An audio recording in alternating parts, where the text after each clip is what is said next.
In August 1943, under the restless skies of occupied France, a strange mechanical roar broke the quiet hum of the countryside.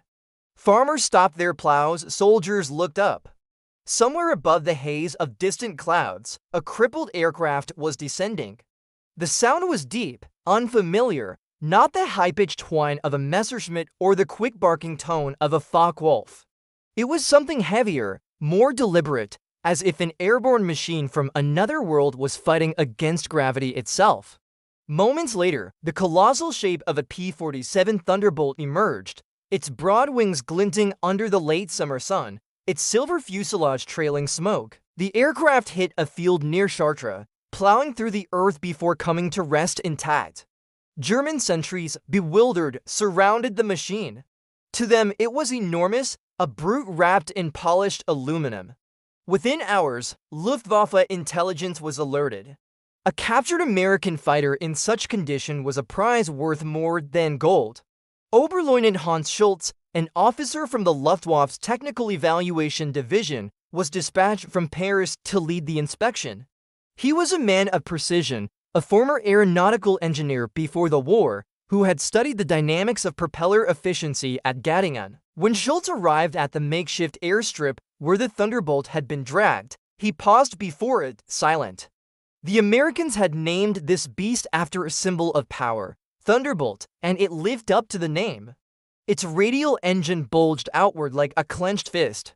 The landing gear was thick, the fuselage broad, and the cockpit heavily framed. To German eyes accustomed to the elegant lines of the Bf-109 and the FW-190, this looked grotesque, excessive. Schulz turned to his aide, Lieutenant Muller, and murmured, "This thing is not designed by an artist, it is designed by an empire." The team began the preliminary inspection.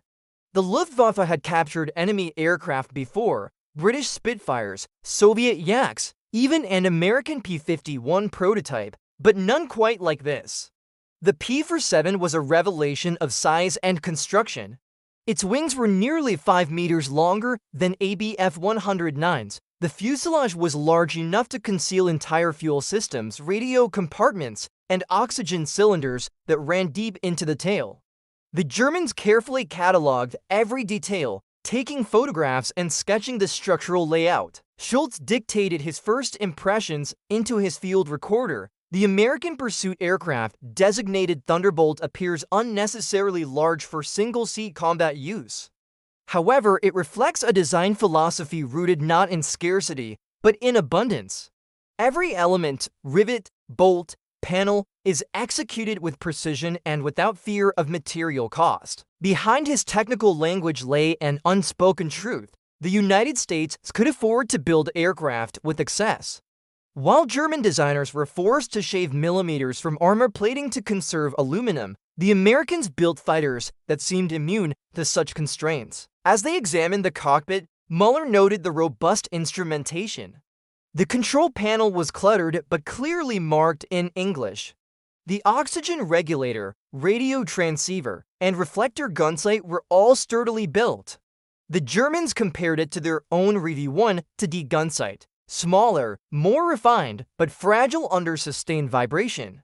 Schulz pointed out that the Thunderbolt systems were designed for mass production and durability rather than delicacy. On the side of the fuselage, the insignia of the United States Army Air Forces was still visible, scorched but intact. Near the nose, maintenance stencils in bold black lettering displayed detailed instructions: fuel grade 100/130ths. No step, engine oil minus 12 gallons. The Germans were fascinated by the American tendency to print everything directly onto the aircraft. It spoke of a production system designed for unskilled workers, men and women who could assemble, maintain, and operate thousands of machines with standardized clarity. As evening fell, Schulz and his men began to disassemble sections of the airframe. They removed the propeller, a massive Hamilton Standard unit nearly 4 meters across, and examined its pitch control mechanism. It was powered by an intricate hydraulic governor that adjusted blade angle automatically to maintain engine efficiency. Schulz's eyebrows lifted in admiration. "Automatic constant speed," he murmured, "ingenious." The Americans do not trust pilots to think about propeller pitch in combat. That statement summarized much about American design philosophy. German engineers built aircraft for elite pilots, relying on skill and experience. The Americans built aircraft for thousands of men trained in months, not years, machines that could protect their pilots from error through mechanical intelligence. In the hangar that night, under dim yellow lamps, the Luftwaffe technical officers recorded every observation. The smell of oil and hot metal filled the air. Schulz dictated again, "The Thunderbolt embodies the spirit of industrial warfare. It is not beautiful, but it is inevitable. Its strength lies not in innovation, but in execution." The Americans have perfected production to such an extent that their machines are the expression of industry itself. Over the next days, German intelligence sent word to the Luftwaffe Research Center at Rechlin to prepare for transport. The captured P-47, designated FE-1-4 according to German cataloging, was to be studied thoroughly. But before it could be moved, Schulz's team continued their field analysis. They examined the airframe's structure and were struck by the extensive use of duralumin and steel reinforcement. The Thunderbolt's wings were built around a massive spar system that could absorb incredible stress. Unlike the Bf-109's narrow undercarriage, the P-47's wide stance allowed for stable takeoffs and landings from rough fields. Mueller commented quietly, "It is as if the Americans designed it for soldiers, not airmen." Schulz nodded. "Yes," he said, "and that is why they will win." News of the captured Thunderbolt spread quickly through Luftwaffe intelligence channels. In Berlin, senior officers were intrigued. Göring himself was said to have remarked during a briefing that any machine capable of bringing a 2,000 horsepower engine into combat must be studied carefully. Orders were given to prioritize its analysis. A transport team was assembled, and the P-47 was partially dismantled and shipped by rail to the Luftwaffe Experimental Center at Rechlin for full evaluation. When it arrived, a group of engineers, metallurgists, and test pilots gathered around the aircraft like archaeologists uncovering a relic from the future. The captured machine bore evidence of battle, punctured panels, scraped wingtips, and a cracked canopy, yet it remained structurally sound. It was a testament to the durability of its design. At Rechlin, Schulz resumed his leadership of the technical examination. He began drafting what would later be titled Technischer Bericht über das Jagdflugzeug P-47C Thunderbolt. The report opened with a statement that surprised his superiors. The American P-47 is not a conventional fighter. It represents a different philosophy of aerial warfare, one defined by power, endurance, and industrial strength rather than maneuverability. This first phase of the study revealed a fundamental shift in the nature of war. Germany had entered the conflict believing that victory would be decided by tactics, leadership, and the genius of individual engineers. But in the wreckage of the Thunderbolt, Schulz saw another truth, that wars of the future would be decided not by brilliance alone, but by mass production, logistics, and the capacity to outbuild the enemy. The P-47's bulk was not a flaw, but a declaration. It said, "We can afford weight because we can afford power." Its armor was thick because its engine could lift it. Its systems were redundant because its factories could produce thousands more. It was, in every sense, the child of an industrial democracy that had mastered the art of turning raw material into invincible form. As Schulz finished his notes one evening, he looked again at the Thunderbolt resting under hangar lights. It gleamed like a monument. Around him, technicians cataloged instruments, measured alloy samples, and debated American manufacturing tolerances. Outside, Allied bombers thundered across the night sky, heading for the industrial centers of Germany. Schulz realized with a quiet sense of irony that while they studied one American machine, thousands more were already being built across the Atlantic. He closed his notebook, wrote a single sentence at the bottom of the page, and underlined it twice. "This machine is the proof that America fights with factories, not only with men." In early September 1943, the captured P-47 Thunderbolt stood disassembled inside Hangar 4 of the Luftwaffe's testing facility at Rechlin. Around it, the air smelled of oil, paint, and iron. A small team of German technical officers, dressed in gray overalls and armed with calipers and notebooks, gathered to begin what would become one of the most meticulous examinations ever performed on an American aircraft during World War II. At the center of this investigation was Oberleutnant Hans Schulz, who stood before the heart of the machine, the Pratt Whitney R-2800 double wasp engine. To Schulz, who had spent his pre-war years studying the WWII radial engine, the American power plant appeared almost alien. It was vast, gleaming, and meticulously constructed. As the cowling panels were removed, the Luftwaffe engineers fell silent. The sheer complexity of the R-2800 took their breath away. Each cylinder head was perfectly machined, the cooling fins symmetrical, and the entire assembly seemed to have been built without any evidence of haste or material compromise. One of the men whispered, "This is not an engine built for war, it is built for eternity." The R-2800 was an 18-cylinder, twin-row radial engine producing more than 2,000 horsepower. It was the same power plant that drove the American F-6F Hellcat and later the F-4U Corsair machines that dominated the Pacific skies. But in 1943, to German engineers struggling with shortages of aluminum, chromium, and nickel, the R-2800 represented an industrial miracle. Schulz carefully inspected the cylinder walls. The Americans had used a nickel-chromium alloy that resisted were far beyond what Germany's dwindling material reserves could support. Each spark plug bore the manufacturer's mark champion, Toledo, Ohio, identical across all 18 cylinders.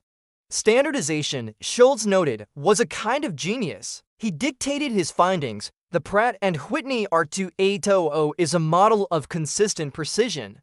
Every part is interchangeable. This engine could be repaired or replaced in hours, not days. Its construction reveals a nation not constrained by shortages, but empowered by industry. The Germans compared the R-2800 to their own BMW 801D to radial engine, which powered the Focke-Wulf FW190A. The BMW 801 was compact, sophisticated, and optimized for short-term efficiency. It used an intricate command-adjert, a mechanical computer that automatically controlled mixture, supercharger, and propeller pitch, a marvel of German engineering. But the R-2800 achieved the same ends through robust simplicity. Its systems were overbuilt, its materials abundant, and its reliability legendary.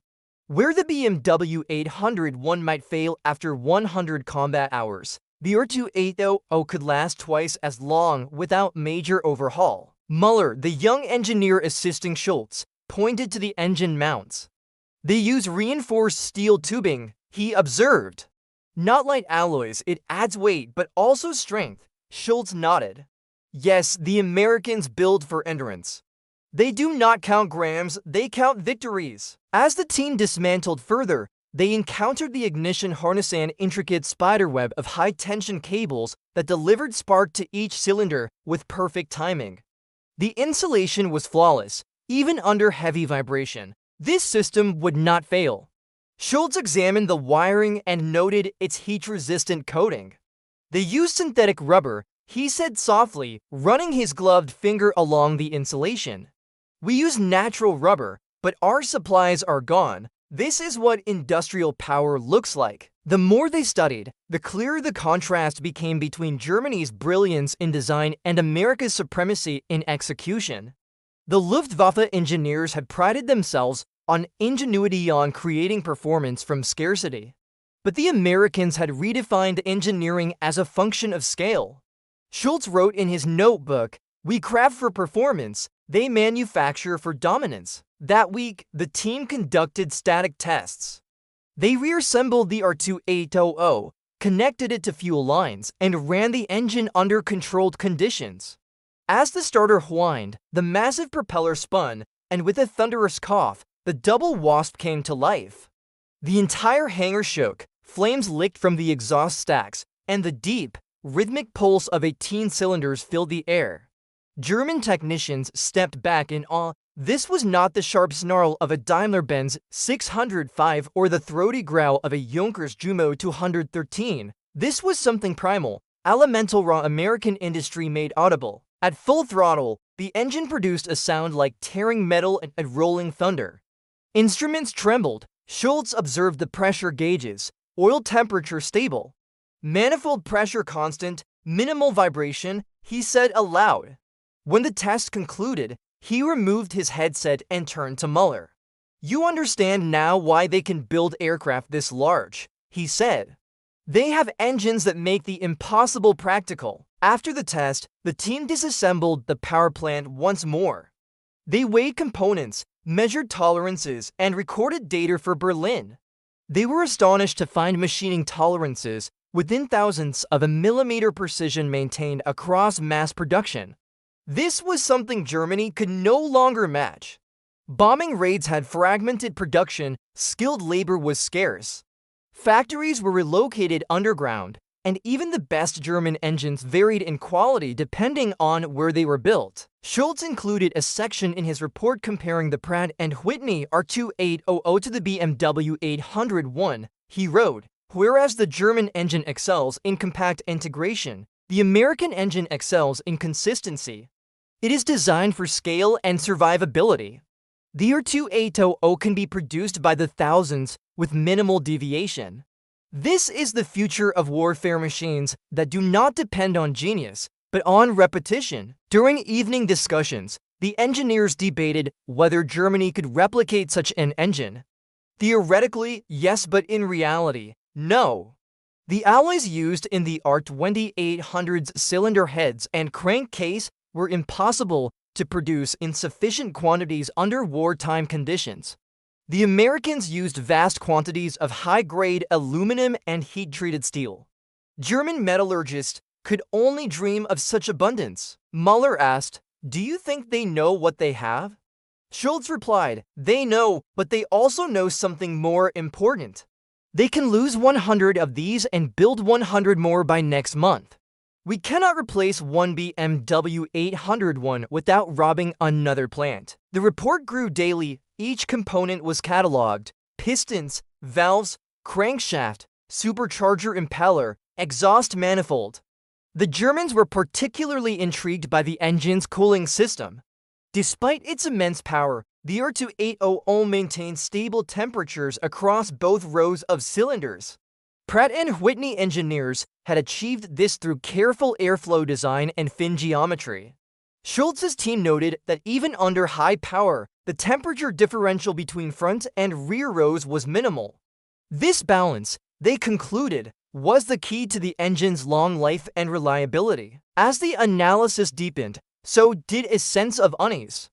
The Luftwaffe officers began to realize they were not just studying an aircraft, they were confronting an entire industrial philosophy. American factories were not merely building machines. They were creating systems that made those machines inevitable. The R-2800 was a mechanical embodiment of industrial democracy, strong, reliable, and endlessly repeatable. In Berlin, senior Luftwaffe staff reviewed Schulz's preliminary findings. Some dismissed them as exaggerations. Others, especially within the Ministry of Armaments, took the report seriously. Albert Speer, Minister of Armaments and War Production, would later reference such evaluations as proof that Germany's fragmented industry did not compete with Allied production. Back at Rechlin, Schulz closed the second section of his report with a line that echoed through the corridors of technical history: "The Americans have found a way to make perfection ordinary." He looked once more at the R-2800 resting silent on its stand, its surfaces gleaming under the hangar lights. It was a sculpture of industry, a masterpiece of metallurgy and machine logic. In that moment, Schulz understood that the future of warfare would belong to nations that could combine knowledge with manufacturing scale. Germany had mastered innovation, America had mastered production. The outcome of the war was already written in steel and aluminum. Outside, the sound of distant air raid sirens rose again. Schulz folded his notes and walked toward the door. He paused and turned to his men. "This engine is their secret weapon," he said quietly. "Not their bombers, not their fighters, this." By mid-September 1943, the technical investigation of the captured P-47 Thunderbolt had entered its most mysterious phase.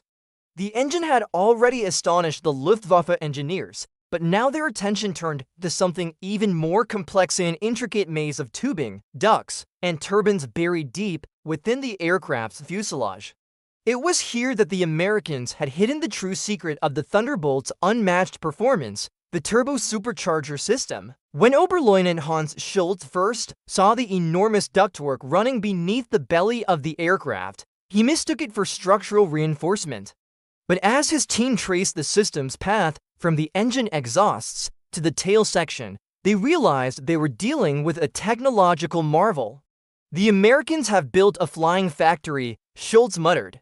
"This is not a fighter, it is an engine with wings." The Luftwaffe had known that the P-47 operated effectively at altitudes where most German fighters struggled. Reports from frontline pilots spoke of Thunderbolts diving from high altitudes with devastating speed, then climbing back to safety before interception. Now, standing over the captured machine, Schulz understood why. The turbo-supercharger, a General Electric masterpiece, allowed the R-2800 engine to maintain full power even in the thin air of the upper atmosphere. His team began a systematic teardown of the system. The exhaust gases from the engine were routed through large, heat-resistant pipes toward a turbine mounted near the tail. The turbine spun at incredible speeds, over 20,000 revolutions per minute, driving a compressor that forced dense, compressed air back to the engine. The process effectively recreated sea-level air density at altitudes exceeding 30,000 feet. The Germans were stunned. Muller examined the turbine housing and whispered, "It is like a jet engine turned backward." Schulz nodded. "Indeed, and they have perfected it." The materials used in the turbine blades were unlike anything they had seen. The alloys resisted heat that would have melted German steel. Schulz wrote in his notes, "The Americans possess superior metallurgy in turbine production. Their alloys are stable under extreme thermal stress. This is the foundation of their high-altitude dominance." The German engineers were particularly impressed by the precision of the ducting. Each section was perfectly shaped to minimize turbulence. The joints were sealed with gaskets that showed no sign of leakage. Even the mounting brackets were reinforced to handle vibration and expansion. "It is as if they planned for eternity," Schulz remarked again. He was not exaggerating. The Americans had invested heavily in research on high-temperature alloys and turbocharging systems long before the war, supported by their vast industrial infrastructure and peacetime automotive industries. To confirm the system's efficiency, the Luftwaffe technicians performed airflow tests. They used compressed air to simulate the turbocharger's function. The readings were astonishing: manifold pressures that remained nearly constant up to extreme altitudes. For the Germans, this was almost science fiction. Their own fighters relied on mechanical superchargers driven directly by the engine. These systems robbed horsepower and were limited by altitude. The Americans, however, had effectively separated the supercharging process from the engine's mechanical burden, using exhaust gases that would otherwise be wasted. Schulz dictated to his recorder, "This turbo-supercharger system transforms waste into power. It is engineering poetry. Germany cannot build this in quantity, not because we lack the knowledge, but because we lack the materials, the space, and the uninterrupted production lines. This is the industrial advantage turned into performance." He compared it to German attempts to develop similar systems. The Daimler-Benz DB603 engine had experimented with turbos, but the complexity and costs were prohibitive. Moreover, Allied bombing had crippled the specialized foundries required to produce heat-resistant alloys. Schulz knew that even if Germany could design a turbo system like this, it could never build enough to matter. In Rechlin's test laboratories, technicians mounted the American turbine onto a stand for further study. As they fed exhaust gases into it from a test rig, the turbine spun up with a shrill metallic wail. The sound was eerie, halfway between a scream and a song. The shaft turned with perfect balance, its bearings smooth as glass. The engineers watched, fascinated. Schulz smiled grimly. "This sound," he said, "is the sound of the industrial future." The Americans had not only solved the problem of high-altitude performance, they had done so on a scale that defied belief. Every P-47 rolling off the assembly line at Republic Aviation carried this complex system: thousands of feet of precision tubing, hand-welded manifolds, and perfectly balanced turbines. The Germans could scarcely produce enough bearings for their Messerschmitts, yet the United States was installing turbochargers in every heavy fighter and bomber it built. Muller turned to his superior, Oberleutnant. "Do you think this is why they build such heavy aircraft?" Schulz nodded slowly. "Yes, power begets weight, and weight demands power. But they have created a balance. The turbocharger allows the engine to feed itself endlessly.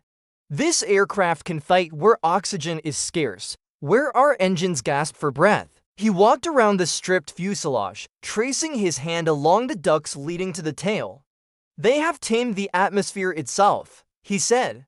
The statement hung in the air, a simple observation loaded with meaning. In Berlin, reports from Rechlin reached the Ministry of Aviation. Some officers doubted the necessity of such complexity, others were alarmed. The analysis indicated that American aircraft could now dominate the upper altitudes, rendering German interception increasingly difficult. Luftwaffe Command ordered intensified research into turbocharging, but it was too late.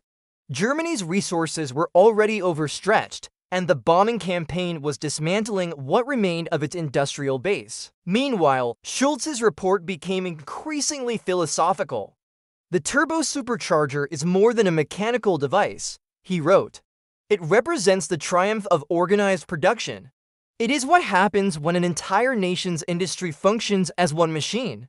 The Americans have made altitude their ally. They fight from the stratosphere, beyond the reach of our weapons and our imagination." As the team completed their analysis, they reassembled the system for one final test. They connected the engine to the turbocharger through makeshift piping and started it once more. The roar that followed was unlike anything they had ever heard. The engine's tone deepened as the turbo came online, the manifold pressure climbing higher than any German radio could achieve. The gauges quivered, the test stand rattled. And then, as if to punctuate its power, the turbine emitted a piercing whistle that echoed through the entire hangar. When they shut it down, silence returned slowly, broken only by the ticking of cooling metal. Schulz removed his headset, his face illuminated by the glow of the gauges. "This," he said quietly, "is the sound of victory for them." He spent that night writing by lamplight. His notes were both technical and personal. "The Americans have achieved what we can only theorize," he wrote. "They have turned energy itself into a weapon. The turbo-supercharger ensures that their pilots do not fight the air, they master it." As dawn broke over Rechlin, Schulz stood outside the hangar watching a formation of German FW-190s take off for high-altitude trials. Their engines strained and coughed as they climbed. He could not help but imagine what it would be like if each of them carried a system like the one inside the Thunderbolt. The thought was almost painful. Back inside, he closed his report for the day. If there is a machine that defines the industrial power of the United States, he concluded, it is not their bombers, not their tanks, but this the invisible turbine that turns smoke into supremacy. In October 1943, as autumn winds swept across the airfields of northern Germany, the captured P-47 Thunderbolt sat gleaming under the pale morning light at the Rechlin Test Center. Its once American insignia had been painted over with black crosses, its serial number replaced by the Luftwaffe code T9LK. The aircraft had been repaired, reassembled, and prepared for test flights under the supervision of Oberleutnant Hans Schulz and his team. This final phase of the evaluation would reveal not only the machine's combat performance, but the deeper truth that had been building in Schulz's mind for weeks, that the war in the air was no longer a contest of pilots or tactics, but a confrontation between industrial civilizations. The first test flight was assigned to Hauptmann Dieter Roeder, a skilled Luftwaffe pilot who had flown both the Focke-Wulf FW-190 and the Messerschmitt Bf-109. As Roeder climbed into the Thunderbolt's cockpit, he marveled at its size and complexity. "It feels like climbing into a locomotive," he joked, Schulz smiled faintly but said nothing. Around them, mechanics made final checks on the massive Pratt Whitney R-2800 engine, the turbo-supercharger, and the hydraulic systems.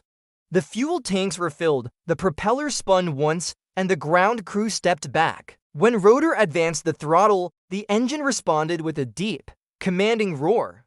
The propeller blurred, the entire airframe trembling with restrained power. Within seconds, the Thunderbolt thundered down the runway, lifting off with a grace that seemed impossible for a machine of its bulk. From the ground, Schulz and his team watched through binoculars as the aircraft climbed higher and higher, its silver shape fading into the clouds. Altitude 10,000 meters, came Rotor's voice over the radio. Manifold pressure stable, engine temperature within limits. This is remarkable. Schulz exchanged glances with Muller. Their notes confirmed what the pilot was experiencing. The P-47 could climb faster and higher than any German piston engine fighter then in service. Even at altitude, the turbo-supercharger maintained full engine power. It was, as Schulz had written, a machine that had tamed the atmosphere itself. When the Thunderbolt returned to the airfield and touched down, Rotor stepped out of the cockpit shaking his head in disbelief. "It is heavy," he said, "but it feels indestructible. It does not care about altitude, temperature, or punishment. You cannot break it, you can only run out of ammunition." Encouraged by the results, the Luftwaffe engineers pushed their study further. They examined the airframe's construction in detail. The Thunderbolt's fuselage was built around an extraordinarily strong central keel that distributed stress throughout the structure. The wing spars were over-engineered to an almost absurd degree, capable of absorbing combat damage that would cripple a German fighter. The cockpit was a fortress of steel and bulletproof glass, protecting the pilot from frontal attacks. Even the control cables were duplicated redundant systems, ensuring that a single bullet could not disable the aircraft. Muller tested the self-sealing fuel tanks by firing small-caliber rounds into a spare section of wing retrieved from the wreckage. To his amazement, the hole sealed almost instantly as the rubber layers expanded under heat and pressure. He turned to Schulz, saying, "They build their aircraft as if they expect to lose parts of them in every mission." Schulz replied, "That is exactly the point. They can lose parts and they can afford to build more. We cannot." The Thunderbolt's heavy armor and redundant systems made it significantly heavier than any German equivalent, yet its powerful engine and turbocharger rendered that weight irrelevant. It could dive faster than a Focke-Wulf, absorb punishment that would tear a Messerschmitt apart, and return home with its pilot alive. It was, in every sense, a machine designed not just to fight, but to endure. Schulz's report reflected this revelation. The American Republic P-47 Thunderbolt is not an aircraft designed for economy of materials or performance at the edge of design. It is a symbol of industrial confidence. Every element of its construction armor, structure, engine, systems testifies to a nation that fights with production rather than conservation. At Rechlin, the test results stunned observers from the Luftwaffe's technical command. Some officers dismissed the Thunderbolt as too heavy and inefficient for European-style dogfighting. But Schulz countered them. "Gentlemen," he said, "you misunderstand the purpose of this machine. It was not built for duels, it was built for supremacy." He explained that American pilots flew differently. They climbed high, dove fast, and struck with overwhelming firepower. They relied on numbers, durability, and coordination rather than finesse. In this philosophy, the Thunderbolt was perfect. He added one more crucial point: the P-47 was also a logistical masterpiece. Every component could be interchanged across production batches. Field maintenance was straightforward. Replacement parts were plentiful. A damaged Thunderbolt could be repaired and returned to service in days. German fighters, by contrast, required skilled mechanics, precise adjustments, and rare materials. The Americans had industrialized the very concept of air power. In his concluding analysis, Schulz noted that even the weapons reflected the same philosophy. 8.50 caliber Browning machine guns lined the Thunderbolt's wings, simple, reliable, and devastating in combination. The ammunition belts could sustain long bursts, saturating enemy aircraft with heavy fire. In a war where every second of firing mattered, the Americans had chosen firepower over elegance, simplicity over sophistication, and mass over precision. One afternoon, Schulz's team conducted a controlled damage test. They fired upon a section of fuselage salvaged from the aircraft's damaged parts using German 20mm cannon rounds. The results shocked them. While the armor and structure were punctured, the internal framework remained largely intact. Even with extensive damage, the aircraft could theoretically return to base. Schulz noted in his report, "The Thunderbolt's resilience is beyond expectation. The aircraft is built not to avoid damage, but to survive it." That night, sitting in his quarters, Schulz reviewed all 4 sections of his completed technical report. He read through his notes the engine's flawless precision, the turbo-supercharger's genius, the structure's indestructibility, and the philosophy that united it all. The conclusion came to him with heavy clarity. Germany had lost the industrial war long before it had lost the military one. The P-47 Thunderbolt was proof written in metal and fire. He wrote his final statement carefully. "This aircraft represents not a single achievement, but an entire system of achievement." The Republic P-47 Thunderbolt, powered by the Pratt Whitney R-2800 engine and equipped with the General Electric turbo-supercharger, is the embodiment of American industrial warfare. It is built by many hands, tested by machines, and perfected by abundance. Against such production, tactical brilliance is insufficient. The report was submitted to the Luftwaffe High Command and later archived in the Rechlin Technical Library. Few would read it in detail before the war ended, but its words would survive in post-war intelligence assessments. When Allied forces later captured the Rechlin archives, Schulz's report was among the documents studied by American engineers. In it, they found an unexpected voice of respect from a former enemy, a recognition that victory in modern war required more than courage or invention.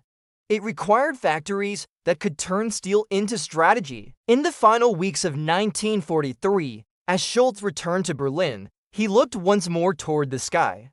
Allied bombers flew high overhead, their contrails stretching across the morning sun. Somewhere among them, he knew, were hundreds of Thunderbolts escorting them, engines roaring with the same deep thunder he had heard at Rechlin. For a moment, he understood the future unfolding above him. He murmured quietly to himself, "We were engineers of art, they are engineers of empire."